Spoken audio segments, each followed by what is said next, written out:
for us right now. Siphamandla, good afternoon to you. So how is Ubaba Mtshali being remembered today?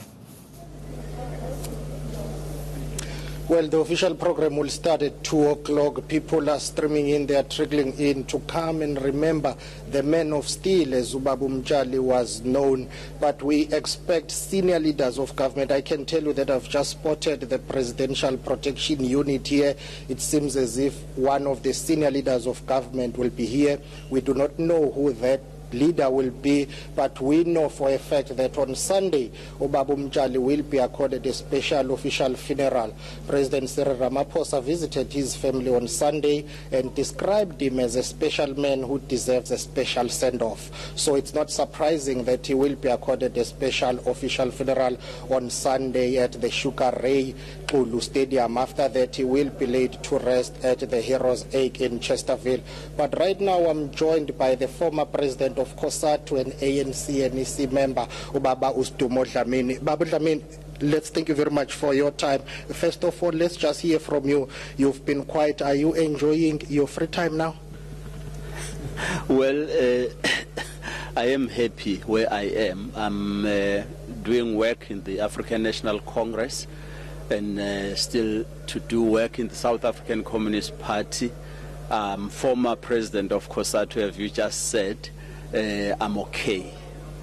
Let's talk about Ubaba Stalin Mtshali as a trade unionist. He departs at a time whereby the working class is facing serious socio-economic issues.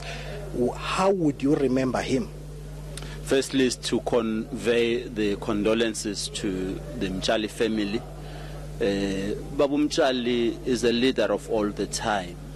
We in the trade union movement would know very well that he was tasked by SACP, working in the offices of the World Federation of Trade Unions, to establish trade unions in Africa.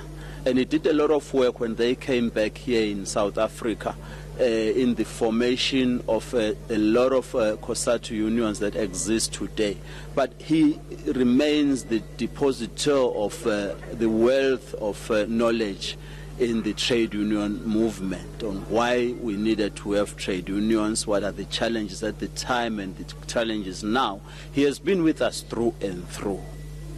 Politically, though, the alliance is facing serious issues. Particularly, he was concerned about the issue of unity. Moving forward, how do you ensure that as the alliance, you regroup in honor of his memory, you prioritize unity? It is very, very important that in remembering all the time heroes like Babu Stalin and others, we work to unite ourselves as these progressive formations in South Africa. And that's the work that we really have started towards the end of the year, last year, 2017. We are deep in that work even right now.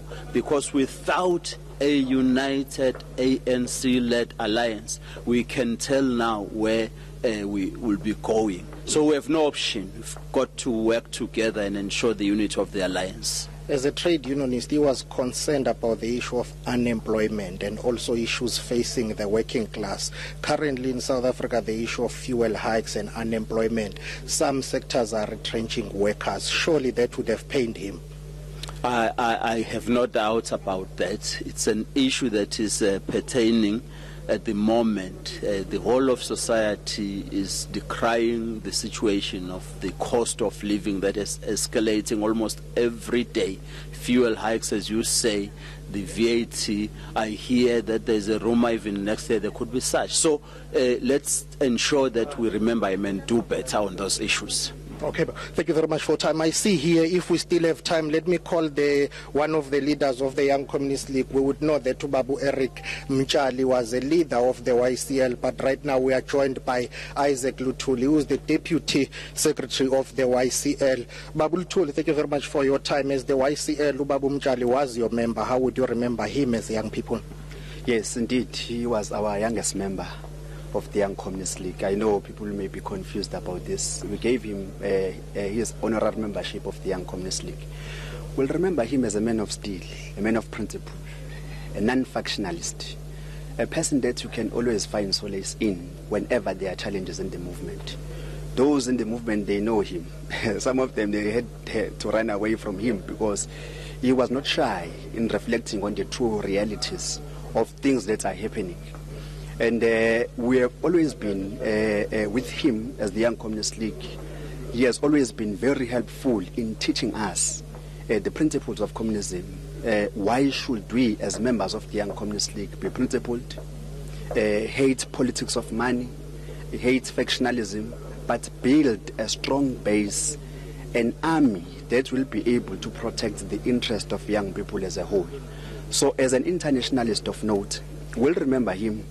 We shall never forget him, because he was an integral part of the young communist, of any young communist in South Africa. But I must say that his passing is very painful to us, partly because of the state in the movement, but also the state of the youth movement as a whole. There are many things that we have not done as the Young Communist League of South Africa, which he taught us. But unfortunately, because even ourselves, we are not immune from challenges. There may be infiltration, there may be people whom were closed doors somewhere else and they ended up landing here. And they may be causing problems from time to time. Okay, Baba, thank you very much for time. We will reflect later. We are out of time now. Let's take it back to Johannesburg. Thank you very much, Siphamandla Goge.